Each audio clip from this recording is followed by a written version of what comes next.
네, 주님의 은혜와 은총이 여러분들과 함께 하시기 바랍니다. 이제 완벽하게 봄이 온 것 같습니다. 4월이 되면은 가끔 눈이 올 때도 있다는데 눈이 올 기미가 전혀 보이지 않습니다. 예, 드디어 봄입니다. 봄, 봄이 왔어요. 그래서 제가 오늘은요, 설교를 시작하는 데 앞서서 시를 한 편, poetry, 시를 한 편 여러분들에게 읽어주도록 하겠습니다. 화면에 보게 되면은 제가 아까 PPT 파일을 만들었는데요. 하나 넘겨주시면 감사하겠습니다. 제목은 봄길입니다. 봄길. 정호승. 길이 끝나는 곳에서도 길이 있다. 길이 끝나는 곳에서도 길이 있다. 스스로 봄길이 되어 끝없이 걸어가는 사람이 있다. 강물은 흐르다가 멈추고 새들은 날아가 돌아오지 않고 하늘과 땅 사이에 모든 꽃잎은 흩어져도 보라. 사랑이 끝나는 곳에도 사랑으로 남아있는 사람이 있다. 스스로 사랑이 되어 한없이 봄길을 걷고 있는 사람이 있다. 봄길이라는 것은요, 어떤 것입니까? 이제 겨울이 왔을 때, 봄이 오는 것을 말하는 것이죠. 늘 겨울과 같았던 우리의 인생에 봄길이 되던 사람은 누구였을까요?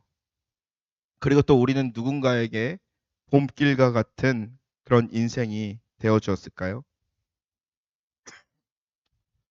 아이들이 보는 어, 만화 중에 요즘에 저희 그 딸이요 공주병에 빠졌어요. I'm a princess 희지 그러고 다녀요. 지난번에는 엄마 얘기를 들어보니까 이제 플레이그라운드 놀이터에 갔는데 이제 큰애들이 막 놀고 있는데 집에서 아빠한테 하는 것처럼 큰애들 앞에서 I'm a princess 희지 애들의 표정은 아빠처럼 그렇게 리액션이 좋지 않았겠죠. 근데 이 아이가 이 공주병에 빠진 이유, 이 자기가 프린세스인지 아는 이유는요, 이 프로즌, 예. 한국어로는 겨울 왕국이라는 그 만화 영화에 빠져서 그래요. 거기에 보게 되면 엘사라는 이제 캐릭터가 있습니다. 메인 주인공이죠. 그에게는 태어날 때부터 모든 것을 다 얼어붙게 만드는 이 초능력을 가지고 태어났어요. 그래가지고 모든 것을 그와 악수도 없었고 그와 사람들과 교제를 할 수 없었기 때문에 스스로 모든 것을 다 얼려버리고 얼음 왕국에 숨어서 살게 됩니다. 그는 자신을 보고 얘기하죠. I'm a monster. 자신이 괴물이라고 생각을 하는 겁니다. 너무 예쁜 엘사 공주인데 자신이 괴물이라고 생각합니다. 왜냐하면은 모든 사람을 다 얼려버리기 때문이라는 것이죠. 그런데 그의 동생 아나가 이렇게 얘기합니다. You are someone who can be loved. 당신은 사랑할 수 있는 사람입니다. Anna was a spring pass for Elsa. 아나는요, 애나는요, 엘사에게 봄과 같은 그런 존재였죠. 그렇다면은 우리는 누군가에게 마치 이 만화 캐릭터에 나오는 애나처럼 얼어붙은 영혼을 봄길로 인도하는 사람이 되어야 합니다. 그리고 얼어붙은 우리의 삶을 a spring pass, 봄길로 인도하는 사람이 있습니다. 그것은 바로 예수 그리스도입니다. 오늘 우리가 읽었던 시에 보면 얘기하죠. 사랑이 끝나는 곳에도 사랑으로 남아있는 사람이 있다. Even where love has ended, there's someone remain as love. The someone is Jesus Christ. 사랑이 끝나는 그곳에도 사랑으로 남아있는 분은 바로 예수 그리스도라는 것이죠. 우리가 3주간의 말씀을 나눴습니다. 우리가 지난 3주간의 말씀을 되돌아보게 됩니다. 십자가에 동참한 사람들입니다. 첫 번째로 우리가 구레네 시몬에 대해서 말씀을 나누게 되었죠. 좀 멀리 아프리카에서 자신의 신앙의 길을 찾아서 예루살렘까지 오게 되었습니다. 그런데 주님은 그에게 억지로 십자가를 지게 합니다. 그리고 가장 영광스러운 길을 걷게 합니다. 이 구레네 시몬의 인생의 봄길이 되어진 분 예수 그리스도였습니다. 예수님께서 빌라도 앞에서 재판을 받을 때에 예수님이 사형 선고를 받았습니다. 저자를 십자가에 못 박아라 라고 하였을 때에 빌라도는요, 사람들의 의견을 따랐죠. 그것을 바라보면서 환호하는 사람들이 있는 반면에 용기가 없었기 때문에 아무 말도 하지 못하며 가슴을 치며 통곡하며 예수님이 십자가를 지고 가는 그 길을 따랐던 여인들이 있었습니다. 소망이 없는 자들이었습니다. 통곡을 하였다라는 것은 더 이상 희망이 없다라는 것입니다. 그런데 예수님은 그들에게 이야기하죠. 나를 위해서 울지 말고 너와 너 자신을 위해서, 너 자녀들을 위해서 울라라는 것이죠. 희망이 없이 통곡하지 말고 애통한 마음을 가지고 너의 구원과 너의 자녀들의 구원에 대해서 기도하라라고 하면서 어떻게 보면 주님께서는 이 여인들에게 새로운 길을 열어주셨다는 것입니다. 십자가에서 달려 죽는 그 순간에 예수님만 혼자서 십자가에 달려 죽는 것이 아니라 두 명의 행악자, 강도가 있었습니다. 똑같이 고난을 받고 있었습니다. 그들의 마음은 어땠을까요? 이제 다 끝났구나. 이제 내가 죽게 되면은 이제 어떻게 되는 거지 하면서 두려움 가운데 있었습니다. 그런데 거기서도 그들을 향한 은혜의 메시지, 은혜는 끝나지 않았습니다. 주님은 그들에게 은혜의 메시지를 던졌습니다. 그런데 그 중에 한 명은 그것을 비아냥거리며 거부했지만 한 명은 그것을 붙잡았습니다. 주여, 당신의 나라가 임할 때 나를 기억하소서. 결국에 그는 주와 함께 낙원에 있는 축복을 얻게 되었습니다. 절망과 어두움과 어떠한 소망 없는 이 사형수들에게도 봄길이 되어주신 분이 바로 예수 그리스도였습니다. 십자가를 지신 예수 그리스도는 모두에게 봄길이었습니다. 그리고 여전히 사랑으로 남아 있었습니다. 그리고 마지막 순간에도 겨울과 같은 우리의 인생의 봄길을 약속해 주셨습니다. 그것이 바로 오늘 본문이 말하고 있는 진리라는 것이죠. 오늘 본문은 예수님이 십자가에서 죽으시는 그 마지막 때를 이야기하고 있습니다. 마지막 때에 일어났던 여러 가지 일들이 있었겠지만 대표적인 두 가지 일에 대해서 이야기합니다. 우리 44절에 보게 되면 얘기합니다. 때가 채 6시쯤 되어 해가 빛을 잃고 온 땅에 어두움이 임하여 제 9시까지 계속하며 45절엔 얘기합니다. 성소의 휘장이 찢어지느니라. 여기서 보게 되면요. 44절에 제6시, 6시죠. 그런데 성경에 말하고 있는 유대인들의 시간과 지금 우리가 경험하는 이 시간과는 조금 다릅니다. 쉽게 우리가 계산을 하자 그러면요. 우리가 생각하고 있는, 여기 성경에서 말하고 있는 시간에 플러스 6을 하면은 그때가 우리의 시간이 되는 거죠. 즉, 제6시에 있었다라는 것은요. 12시. 예수님께서 정오에 십자가에 못 박혔다라는 거죠. 햇빛이 내리쬐는 그 정오에. 그리고 3시에 숨 쉬셨다라고 봤을 때는 제 9시에 숨 쉬셨다라고 했을 때는 이제 오후 3시에 예수님께서는 숨 쉬신 것이죠. 그런데 우리는 예수님의 이 마지막 모습을 통해서 두 가지 것을 볼 수가 있습니다. 첫 번째로는요. 자연적인 현상이에요. 자연적 현상은 바로 뭐였죠? 하늘이 빛을 잃어버렸다. 온 세상이 깜깜해졌다라고 이야기합니다. 이것은요, 당시에 살아가고 있던 사람들의 시대의 마음을 보여주고 있는 것입니다. 이것을 함축한 것입니다. 구약성경 요에서 2장 31절에 보면 이렇게 얘기합니다. 여호와의 크고 두려운 날이 이르기 전에 해가 어두워지고 달이 빛빛과 같이 변하려니와. 요에서 2장 10절에 보면 얘기합니다. 그들의 앞에서 땅이 진동하며 하늘이 떨며 해와 달이 어두워지며 별들이 빛을 거두는도다. 요엘 선지자를 통하여서 여호와의 크고 두려운 날을 이야기합니다. 그때는요, 마지막 때의 심판을 이야기하는 것입니다. 이것을 통해 성경이 보여주는 것은 바로 무엇입니까? 어두움이 있었다라는 것이죠. 빛이 존재하지 않았고 아주 어두운 세상 가운데 있었다라는 것을 증언합니다. 즉 어두움 가운데 살아가는 인류의 모습입니다. 하나님의 품을 떠나 하나님께 끊임없이 죄를 지며 살아가고 있는 인간의 모습입니다. 당시의 상황은 어떻습니까? 죄악이 가득했습니다. 하나님을 전혀 보지 않고 하나님의 마음을 전혀 헤아리지 않는 사람들이었습니다. 그렇기 때문에 하나님께서 자신의 아들을 보내셨음에도 불구하고 그 아들을 십자가에 매다는 것이 바로 인간들이었다라는 것입니다. 여기서 우리의 머릿속에 기억되는 하나의 예수님의 비유가 떠올릴 것입니다. 바로 우리가 마가복음과 마태복음과 누가복음에서 얘기하고 있는 악한 포도원 지기의 비유입니다. 한 포도밭을 갖고 있는 사람이 있었습니다. 그리고 그 포도밭에서 그것을 관리하는 사람들이 있었습니다. 그런데 그 포도밭 주인이요, 나는 이제 외국에서 나가서 살 테니 너희들이 이 포도밭을 관리해라. 그리고 내가 나중에 소출을 거두러 오겠다. 라고 하면서 외국으로 떠났습니다. 주인이 없자 어떻습니까? 아, 주인이 없구나. 나에게 잔소리하는 사람도 없고, 그리고 이거 내 마음대로 쓸 수 있겠구나 하면서 이 포도원 지기들은요, 그 포도밭을요, 자기 것처럼 사용했어요. 세월이 지나고 나서 이 주인이요, 종들을 보냅니다. 포도원에서 거둔 소출을 가져오너라 하면서 자기의 포도밭에 자신의 종들을 보내요. 그런데요, 그 포도밭을 맡아서 지키고 있던 포도원 지기들은요, 이 종을 보게 됩니다. 그러면서 이 종에게 소출을 주는 것이 아니라 이 종을 두드려 패기 시작합니다. 심하게 구타합니다. 그러면서 심하게 구타당한 상태로 주인에게 갑니다. 그래서 이 주인은요, 더 많은 종들을 보냅니다.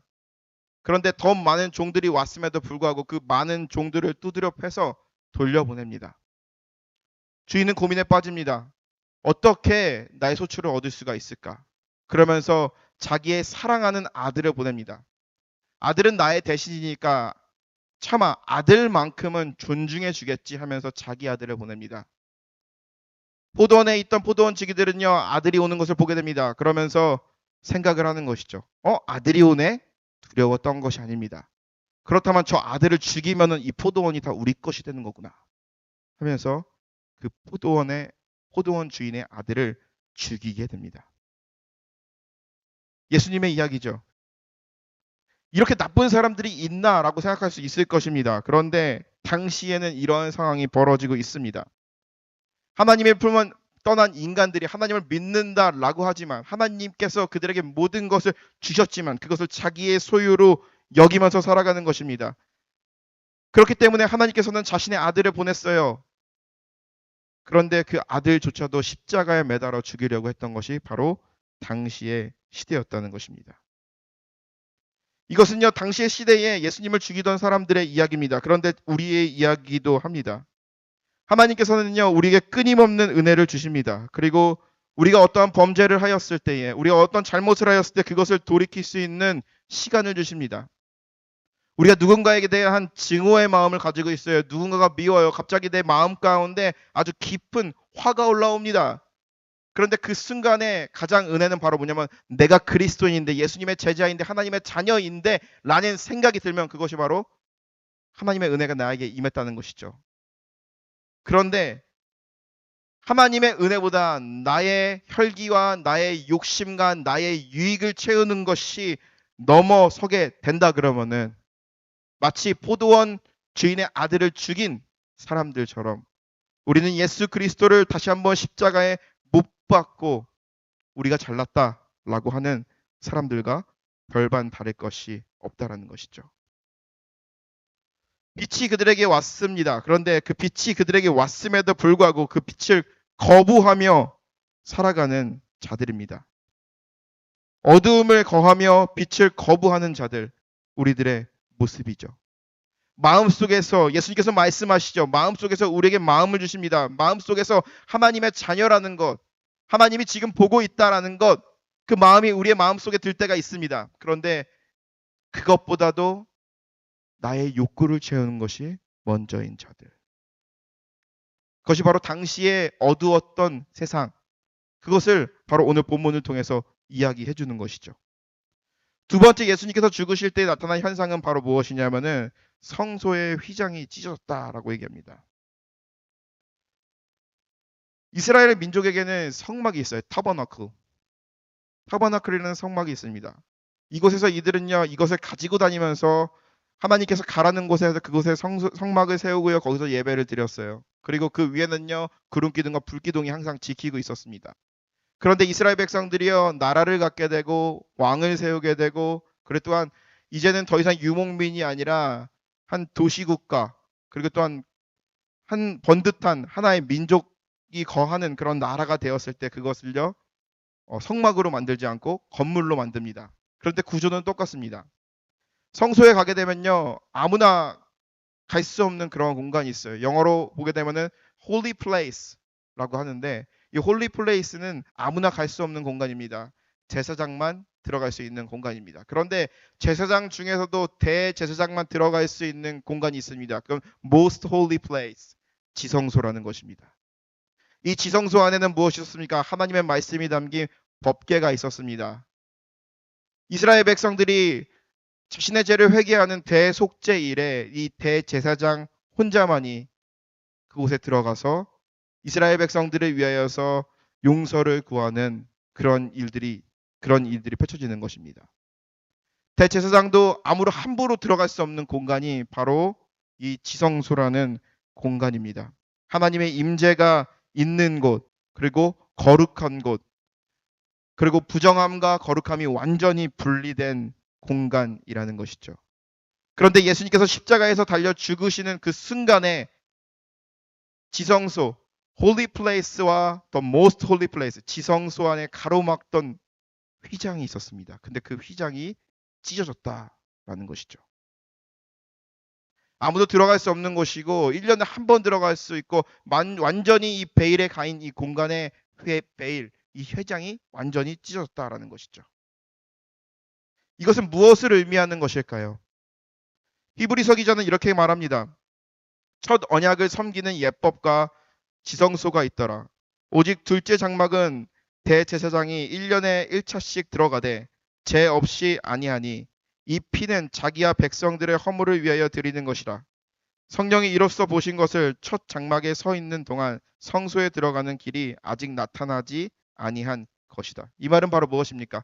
이스라엘 백성들이 그들의 죄를 용서받기 위해서는요. 이 대제사장을 통하여서 그곳에 들어가는데 대제사장이 그곳에 가가지고 이스라엘 백성들의 죄를 사하기 위해서 하나님께 구하기 위해서는요. 짐승의 피가 필요했다라는 거죠.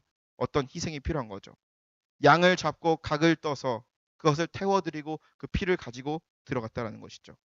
그것이 바로 구약 시대의 제사였습니다. 그런데 히브리서 10장 19절에서 22절에 보면 얘기합니다. 그러므로 형제들아 우리가 예수의 피를 힘입어 성소에 들어갈 수 있는 담력을 얻었나니 그 길은 우리를 위하여 휘장 가운데 열어놓으신 새로운 산길이요 휘장은 곧 그 육체니라. 이 말이 바로 무엇입니까? 과거에는요 짐승의 피를 힘입어서 아주 두려운 마음으로 대제사장만 그곳에 들어갈 수 있었다라는 것이죠. 그런데 히브리서 기자가 말하는 것은 바로 무엇입니까? 예수님께서 십자가에다 달려 죽으실 때 성소의 휘장이 찢어진 것이죠. 하나님과 인간 사이에 막혀있는 담이 있었습니다. 그것은 바로 지성소와 성소를 가로막는 그러한 베일과 같은 것이었습니다. 그런데 예수 그리스도께서 자신이 사람들에게 찢기면서 성소의 휘장을 찢으셨다라는 것입니다. 하나님과 우리 사이에 막혀있는 이 담을 허셨다라는 거죠. 베일을 찢으셨다라는 것이죠. 성소에 들어갈 수 있는 담력은 바로 무엇입니까? 이 성소에 들어가기 위해서는 짐승을 잡아서 짐승의 거룩한 순결한 짐승의 피를 가지고 그곳에 들어갈 수 있습니다. 그런데 그런 피를 가지고 나아가는 것이 아니라 예수 그리스도께서 우리를 위해서 피 흘리심으로써 그 보혈로 말미암아 하나님께 나아갈 수 있는 용기가 생겼다. 담력이 생겼다라는 것입니다. 예수님을 믿음으로 우리가 나아갈 수 있는 것이죠. 내가 길이요 진리요 생명이다 라고 말씀하신 것처럼 다른 어떤 것을 통해서 하나님께 나아가는 것이 아니라 우리가 예수 그리스도의 보혈을 의지하며 나아갈 때에 온전히 나아갈 수 있다는 것이죠. 예수님이 이 땅에 오신 이유는 바로 무엇입니까? 하나님과 우리 사이에 막혀있는 거룩함과 부정함의 상징을 나누는 그 휘장을 찢기 위해서 오신 것입니다. 하나님이 예수님을 이 땅에 보내신 이유는 바로 무엇입니까? 하나님의 통치하는 방식을 바꾸기 위함이었다라는 것이죠. 하나님과 인간은요, 분리된 존재였어요. 아담과 하와를 죄를 지면서부터 하나님과 가까이 할 수 없는 그런 존재였습니다. 그렇기 때문에 하나님은 늘 두려운 존재였던 것이죠. 우리를 보호하시는 하나님입니다. 우리에게 은혜를 주시는 하나님입니다. 그런데 반면에 우리가 잘못하면 우리를 반드시 벌하시는 무서운 하나님이라는 것이죠.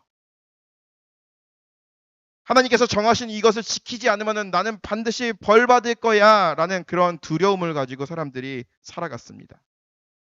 공포를 가지고, 하나님의 진노에 대한 공포를 가지고 살아갔습니다. 그런데 예수 그리스도를 통하여서 하나님과 우리 사이에 막혀 있던 그 휘장이, 베일이 찢어졌다라는 것이죠. 그러면 어떤 것입니까? 두려움의 하나님이 아니라는 것이죠. 죄 많은 우리가 주님께 나아갔을 때 마치 집 나간 아들이 돌아오는 것을 보고 그 아들을 바라보면서 그 아들에게 달려가서 그 아들을 안아주고 그 아들의 아픔을 위로해주고 같이 울어주는 것. 그것이 바로 하나님의 새로운 통치 방식, 사랑이었다는 거죠. 사랑이 없다 하는 곳에 사랑으로 서 있는 하나님이었던 것이죠. 십자가에 달리신 예수님의 사랑이 우리에게 주는 것은 바로 무엇일까요? 마지막 순간에 성소의 휘장이 찢어졌다라고 이 누가복음을 쓴 사람이 말한 이유는 바로 무엇일까요? 예수 그리스도께서 이 땅에서 오신 궁극적인 이유, 그것을 이루셨다라는 것이죠. 과거에는 하나님께 나아가기 위해서는요, 제사장을 통해서 나아가야 돼요. 나의 죄를 제사장에게 말해야지 제사장의 권위를 가지고 하나님께 그 죄를 사하는 것을 구하였을 때 그 죄가 사라질 수 있는 것입니다. 그것도 지성소에서만 가능한 것이죠. 그런데 달라진 것이 있다면 바로 무엇입니까? 성소 안에 있던 하나님이 밖으로 나오신 것입니다. 우리가 있는 공간, 우리가 어떤 시간, 그리고 어디에 어떤 상황에 있든지 그곳에서 주님께 기도하면 우리에게 달려와서 우리를 안아주시고, 그곳에서 우리가 주님께 회개하며 주님의 뜻대로 살아가기로 결단하며 나아간다면 그곳에서 우리의 예배와 우리의 기도를 받는 하나님으로 바뀌었다는 것이죠. 예수님께서 우리를 위해서 십자가에서 죽으시면서 그 휘장이 찢어짐으로써 이제는 성소에 갔을 때 성소에 두려운 마음, 죽을까봐 두려워서 나아가는 것이 아니라 담대한 마음으로, 감사하는 마음으로, 아버지를 맺는 마음으로 나아가야 한다는 것이죠. 주인과 종의 관계가 아니라 아들과 아버지의 관계, 자녀와 부모의 관계가 되어버린 것이 바로 예수 그리스도를 통한 새로운 통치 방식입니다. 우리를 위하여서 휘장을 찢으시고 주님께서 우리 가운데 나아오셨다는 것이죠. 제가 아는 한 목사님이요, 교회에서 있던 일을요, 저에게 한 간증을 저에게 말해준 적이 있습니다. 한 청년이 예배당에 찾아왔습니다. 그 청년은요, 보기에는 굉장히 멀쩡해 보였대요. 처음에는 예배당에 처음 찾아와서 뒤에 앉다가 이제 설교 시간이 되니까 앞으로 와서 앉게 됩니다. 그런데 이 목사님이 얘기하기에 계속 설교를 하면 이 사람이 자신의 눈을 쳐다보는데 계속 뭔가 인생에 풀리지 않는 그런 숙제를 가지고 있는 것처럼 보였다라는 것입니다. 그러고 나서 이제 설교를 마치고 이 성만찬을 진행했다라고 합니다. 성만찬을 이제 하고 이제 사람들에게 떡과 포도주를 나눠주고 있는데 그 새로운 청년이 갑자기 여기에 올려진 이 성만찬 테이블에 올려진 떡과 포도주를 보면서 갑자기 오열을 하기 시작합니다. 목사님은 궁금했습니다. 무슨 일이지? 왜 저 사람이 저렇게 슬퍼할까? 성만찬이 끝나고 예배가 끝나감에도 불구하고 이 사람은 눈물을 멈추지 않는 것입니다. 목사님은 너무나도 궁금했어요. 그리고 그 사람을 위해서 이야기를 들어주고 기도해주고 싶었다고 합니다. 그러면서 예배 후에 식사를 마치고 그리고 같이 차 마시는 시간을 가지면서 티타임을 가지면서 이렇게 목사님은 얘기했다고 합니다. 오늘 저희 교회 잘 오셨습니다. 그런데 다음 주에는 우리 교회 안 나와도 됩니다. 제가 이 말을 하는 이유는요, 형제의 마음속에 있는 깊은 아픔이 보입니다. 아무한테도 말하지 않는 그런 슬픔이 있다 그러면요, 저한테 얘기하십시오. 저는 오늘 몇 시간이 됐던지 당신의 이야기를 들어주고 당신을 위해서 기도하겠습니다. 원래 모르는 사람들한테는 뭐 자기 얘기를 안 할 것 같은데 저도 그래요. 사실 이렇게 모르는 사람들이 처음 보는 사람들이 모이는 그런 수련회라든지 그런 미팅에 가서 소그룹 모임을 하면은 정말 솔직하게 잘 말할 때가 많아요. 가족도 그렇잖아요. 가족끼리 모였을 때 솔직한 얘기, 마음에 있는 얘기를 잘 못할 때가 있잖아요. 그렇기 때문에 이 목사님은요, 그 청년에게 그런 공간을 열어둔 거죠. 청년은 한숨을 쉬더니 이렇게 이야기를 시작했습니다. 어려서부터 풍요로운 집안에서 살았습니다. 그런데 이 부모님은 아주 세상이 보기에는 훌륭한 길을 걸어가고 있었고, 그리고 집에 돈도 많았다고 합니다. 그런데 이 부모님은 자녀들을요, 사랑으로 돌보지 않았다고 합니다. 돈으로 자식들을 키웠고, 그리고 항상 부모님 사랑이 결핍되어 있던 그러한 청년이었습니다. 부모님의 기대치를 채우기 위해서 좋은 대학에 들어갔습니다. 그리고 유학까지 갔습니다. 그래가지고 열심히 공부해서 좋은 직장에 취직했습니다. 그런데 좋은 직장에 취직을 했는데 계속 회사 안에서 사람들과의 관계 속에서 불화를 만들어서 계속 해고를 당하는 것입니다. 뭐 스펙이 좋기 때문에 다른 곳에 지원을 해서 거기서 이제 일정 기간 동안 직장 생활을 하게 됩니다. 그런데 사람들 사이에 끊임없는 불화를 만들어서 거기서도 끊임없이 해고를 당하게 됩니다.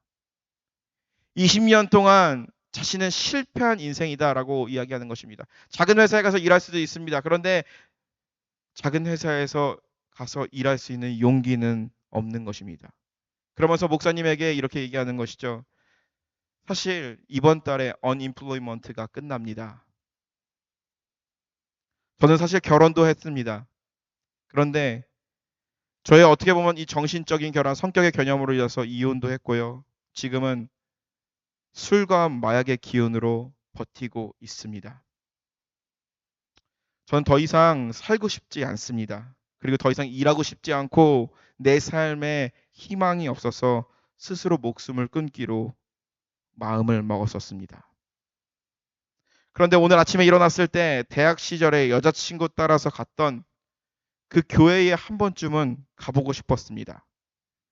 조금 편안하게 죽기 위해서 혹은 거기서라도 뭔가 희망이 있을까 하고 교회에 왔다라고 합니다. 그런데 교회 와서 예배를 드리며 목사님의 설교를 듣는데 그는 마음속으로 결론을 내렸다고 합니다. 아, 하나님께서도 나를 버리셨구나. 목사님의 설교에 끊임없는 의문이 들고요. 그리고 그것에 대해서 전혀 공감할 수 없었다라고 합니다. 그러면서 마음먹은 거죠. 하나님께서도 이제 나를 버리셨으니 이제 나는 이 교회를 떠나서 가서는 내가 하려고 했던 그것을 해야겠다라고 마음을 먹었습니다. 그런데 성만찬 시간에 성만찬을 받으러 나오는데 성만찬 테이블에 놓여있던 떡과 포도주를 보게 됩니다. 그러면서 자기가 예전에 교회를 잠깐 다니고 세례교육을 받던 시절에 이 빵은 우리를 위해서 찢기신 예수님의 살이고 이 포도주는 우리를 위해 흘리신 예수님의 피다라는 것이 계속 머릿속에서 맴돌기 시작했습니다. 그러면서 마음속으로 이런 질문을 하였다고 합니다. 왜 나를 위해서 죽으셨나요? 그런데 마음속에 들려오는 음성이 있었다라고 합니다. 그것은 그가 가지고 마음속에 있는 확신이었습니다. 아직 너를 사랑하니까. 그 순간 자기는 가만히 있을 수가 없었대요. 가슴이 떨리고 몸이 떨리고 눈물이 나와서 어떻게 주체할 수가 없었다라는 것이죠. 그러면서 그 청년은 목사님에게 이렇게 얘기합니다. 목사님, 제가 다시 정상적인 삶으로 돌아가는 데 얼마의 시간이 걸릴지는 잘 모르겠습니다. 그런데 저는 오늘 이거는 확신합니다. 그분이 아직도 나를 사랑하고 있구나. 한번 다시 살아보겠습니다 하면서 자기의 갈 길을 갔다라고 합니다. 이 목사님의 이야기를 들으면서 제 마음 가운데 울림이 있었던 것은 바로 무엇이냐면 아직 사랑한다라는 것이죠. 사람의 말로 그 마음이 전혀 설득되지가 않았어요. 목사님이 아무리 그에게 좋은 메시지를 전한다고 할지라도 하나도 들려오지 않는 거죠. 불신만 커지고 하나님이 이제 나를 버렸구나라는 생각이 들었던 것이죠. 그런데 성만찬 테이블에 놓여 있는 떡과 포도주를 봤을 때 나를 위해서 대신 죽으신, 나를 위해서 대신 죽으신, 나를 위해서 성소의 휘장을 찢으신 그 예수 그리스도를 만나게 되었다라는 것이죠. 성소의 휘장이 찢어졌을 때 우리가 한번 상상해 볼 필요가 있습니다. 성소의 휘장이 찢어졌을 때 많은 사람들은 어떠한 반응을 보였을까요? 사람들은요, 그곳에 들어가면 안 되고 거기에 있는 것을 보면 안 되기 때문에 굉장히 두려웠을 것입니다. 굉장히 두려웠을 거예요. 그렇기 때문에 그것을 최대한 보지 않으려고 도망갔을 것입니다. 그런데 그곳을 바라본다 해도 아무런 일도 일어나지 않았을 것입니다. 그것은 바로 무엇입니까? 예수님께서 성소의 휘장을 찢으시면서 성소 안에 가둬놨던 그 하나님의 은혜와 거룩함이 세상 가운데로 나아오게 된 것입니다. 누구를 통하여, 제사장을 통하여서 나의 죄를 회개하고 내가 기도하는 것이 아니라 성소 안에 있던 그 하나님이 휘장을 찢으시고 우리 가운데 오신 것입니다. 그리고 우리 가운데 오셔서 우리가 절망 가운데 있을 때 마치 겨울과 같은 얼어붙은 삶을 살아가고 있을 때 우리에게 봄길을 내어주시며 우리를 구원의 길로 인도하신다라는 것입니다. 사랑하는 성도 여러분, 우리가 오늘 이 말씀을 다시 한번 묵상해 봤으면 좋겠습니다. 제가 PPT 자료를 준비하려고 했는데 잘 준비가 되지 않았어요. 인터넷 커넥션. 근데 그 인터넷 커넥션이 안 된 이유가 있는 것 같아요. 우리 마음속으로 한번 그려보세요. 하나님과 우리 사이의 마음 가운데 뭔가 거대한 이 베일로 가로막혀져 있었습니다. 그런데 그 베일을 넘을 수 없는 우리였어요. 그 베일에 있는 것을 보면 안 되는 우리 자신이었어요. 그런데 그 베일 안에 있는 하나님께서 그 베일을 찢으시고 우리에게 나아왔다라는 것이죠. 예수 그리스도의 희생과 우리는 예수 그리스도를 십자가에 못 박고 그리고 또한 예수 그리스도를 저주하며 살아가는 그런 사람들이었습니다. 그런데 예수 그리스도를 통하여서 그 성소 안에 있는 그 거룩함이 우리에게 오게 되고 우리는 더 이상 얼어붙은 얼음길을 걷는 것이 아니라 봄길을 걷는 그런 인생이 되었다는 것이죠. 오늘 우리가 이 말씀을 바라보면서 그랬던 말씀을 우리가 마음속에 새기면서 기억했으면 좋겠습니다.